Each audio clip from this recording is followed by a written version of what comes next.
Maintenance के cases में husband के सामने एक प्रैक्टिकल प्रॉब्लम ये रहती है कि वो कैसे पता लगाए कि उसकी पत्नी कुछ काम कर रही है कि नहीं कर रही है। अगर वो काम कर रही है तो उसकी आय के संबंध में किस तरीके से क्रॉस एग्जामिनेशन में सवाल पूछे जाएं कि वो जानकारी प्राप्त कर सके। हालांकि ये प्रॉब्लम दोनों के सामने रहती है। पत्नी के समक्ष भी रहती है कि वो अपनी पति की एक्चुअल इनकम की जानकारी कोर्ट तक कैसे पहुंचाए। हालांकि रजनीश और नेहा का जो जजमेंट हुआ था सुप्रीम कोर्ट में, उसमें जो गाइडलाइंस जारी की गई थी उसके अनुसार दोनों पार्टीज को अपनी सारी इनकम और लायबिलिटीज की इंफॉर्मेशन से रिलेटेड एफिडेविट कोर्ट में देना होता है। फिर भी लोग सही जानकारी नहीं देते हैं, जानकारी कंसील कर लेते हैं। आज के इस वीडियो में इसी इशू पे बातचीत करने जा रहा हूं। हालांकि 2 वर्ष पहले भी मैंने इसी इशू पे बातचीत की थी और एक वीडियो बनाया था। उसमें मैंने कुछ बातें बताई थी, कुछ सवालों को भी बताया था जो जिरह के दौरान पत्नी की इनकम से रिलेटेड वाइफ से पूछा जा सकता है। उस वीडियो को भी 10 लाख से ज़्यादा लोगों ने देखा है। आपने बहुत प्यार दिया उस वीडियो को। लिंक मैं आई बटन में दे दूंगा, अगर दोबारा उस वीडियो को देखना चाहते हैं तो देख सकते हैं। साथ ही साथ एक पंजाब हरियाणा हाई कोर्ट का जजमेंट है, उसके बारे में भी बातचीत करेंगे। तो दोस्तों, बहुत महत्वपूर्ण जानकारी है, इसीलिए जुड़े रहे आखिर तक। देखते हैं कि संबंध में संपूर्ण जानकारी क्या है। वैसे तो मुझे पता है कि आप मेरे रेगुलर व्यूवर्स हैं, आपने मेरे चैनल को सब्सक्राइब किया हुआ है। फिर भी यदि आप चैनल में नए हो, वीडियो को पहली बार देख रहे हो, तो चैनल को सब्सक्राइब करके बेल बटन को हिट करके ऑल पे जरूर सेट कर दें। और मेरे द्वारा जो कानून की जानकारियाँ दी जाती हैं आपको अच्छी लगती हो तो वीडियो को लाइक और शेयर करते रहा करें। साथियों, जिस तरीके से नॉर्मल हस्बैंड वाइफ के बीच में डिस्प्यूट होता है और फिर दोनों सेपरेट हो जाते हैं, डिस्प्यूट ज़्यादा बढ़ जाता है, मामला कोर्ट कचहरी तक पहुंचता है और दोनों के बीच में लिटिगेशन से शुरू हो जाते हैं। तो ये जो मामला पंजाब हरियाणा हाई कोर्ट गया, केस की जो डिटेल है उसके बारे में हम वीडियो के लास्ट में बातचीत करेंगे। पार्टी नाम और नंबर वगैरह क्या था।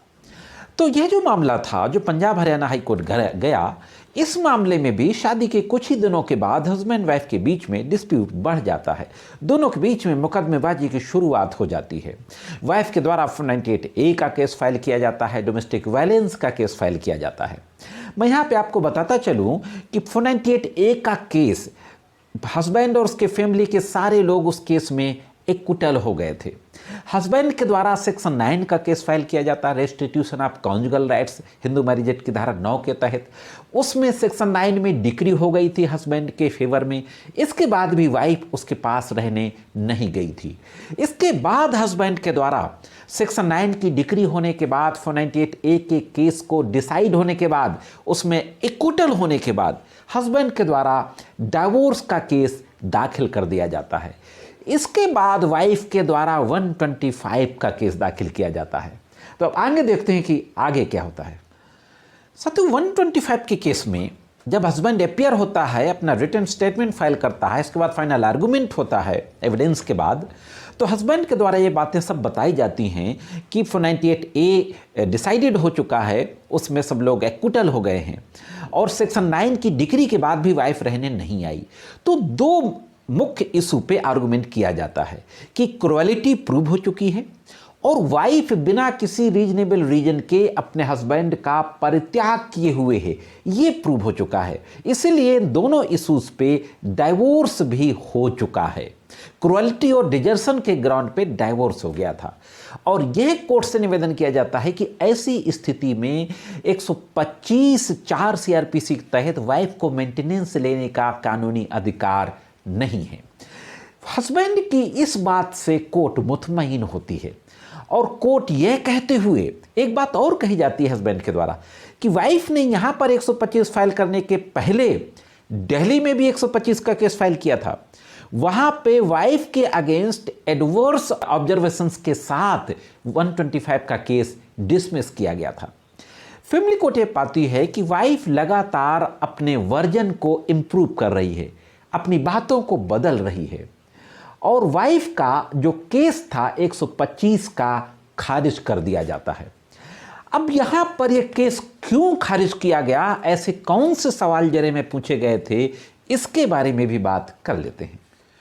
125 के ट्रायल के दौरान हस्बैंड के एडवोकेट के द्वारा 2-3 अहम सवाल थे जिन पे कोर्ट पूरी तरीके से अपने जजमेंट को बेस करती है।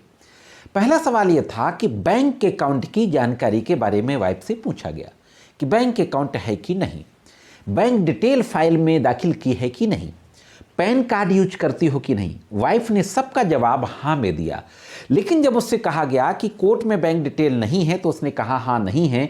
जब यह पूछा गया कि बैंक की डिटेल इंफॉर्मेशन दे सकती हो कि नहीं तो उसने डिनाई कर दिया। उसने मना कर दिया कि मैं अपने बैंक खाते की सूचना न्यायालय में नहीं दे सकती हूँ। कोर्ट ने इस बात को यह माना कि वाइफ क्लीन हैंड से कोर्ट में नहीं आई है, अपनी इनकम के संबंध में वह स्वच्छ हाथों से न्यायालय में नहीं आई है। इसका मतलब वो कुछ ना कुछ इनकम कर रही है, कुछ कंसील कर रही है। इस बेस पे फैमिली कोर्ट गुड़गांव ने वाइफ का 125 खारिज किया था।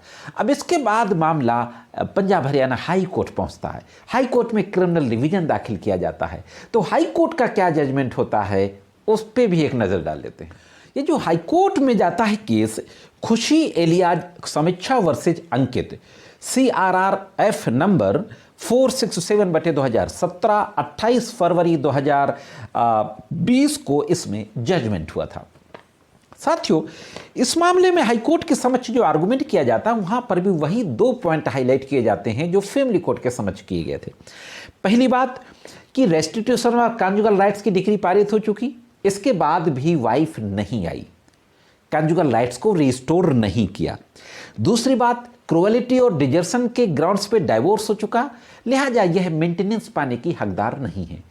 वाइफ के द्वारा कहा जाता है, वाइफ के एडवोकेट के द्वारा, कि डाइवोर्स होने के बाद भी वह मेंटेनेंस के हकदार है जब तक कि वो सेकेंड मैरिज ना कर ले। और वाकई 125 के तहत मेंटेनेंस डाइवोर्स वाइफ भी ले सकती है। यहाँ पर हस्बैंड के द्वारा एक और बात कही जाती है कि वाइफ एक प्ले स्कूल भी रन करती है, उस स्कूल का नाम भी बताया जाता है।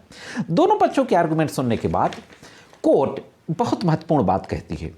हाईकोर्ट के द्वारा कहा जाता है कि वाइफ ने जितने भी एलिगेशन लगाए, चाहे वो DV एक्ट में हो चाहे 498A में हो, वो सारे मुकदमे वाइफ असफल हो चुकी है, उन सारे मुकदमों को हार चुकी है, वो सारे एलिगेशन गलत साबित हो चुके हैं। ऐसी स्थिति में जबकि वाइफ ने खुद स्वीकार किया है कि उसका पैन कार्ड है, बैंक अकाउंट है, लेकिन बैंक की जानकारी देने से मना कर दिया है, जिससे स्पष्ट है कि पत्नी की आय है, वह उस आय को कंसील कर रही है, वह स्वच्छ हाथों से अपनी इनकम के संबंध में न्यायालय के समक्ष स्टेटमेंट नहीं दे रही है। 498 एक के एक्विटल के संबंध में बात करते हुए कहा जाता है कि वाइफ हैबिचुअल है अपने वर्जन को बदलने के लिए, wife is habitual to making improvement of her version. इस तरीके की महत्वपूर्ण बातें कहते हुए वाइफ की जो क्रिमिनल रिवीजन फाइल किया गया था पंजाब हरियाणा हाई कोर्ट में, उसको डिसमिस कर दिया जाता है और फैमिली कोर्ट गुड़गांव का जो जजमेंट था उसको रीस्टोर कर दिया जाता है। तो यह था एक महत्वपूर्ण जजमेंट साथियों हस्बैंड के फेवर में मेंटेनेंस के केसेस के बारे में। मैं समझता हूं कि जानकारी आपके लिए बहुत ज़्यादा बेनिफिशियल होगी। जानकारी कैसे लगी कमेंट्स करके ज़रूर बताएं। आज के इस वीडियो में इतना ही, मिलते हैं किसी अन्य वीडियो में, तब तक के लिए शब बखैर।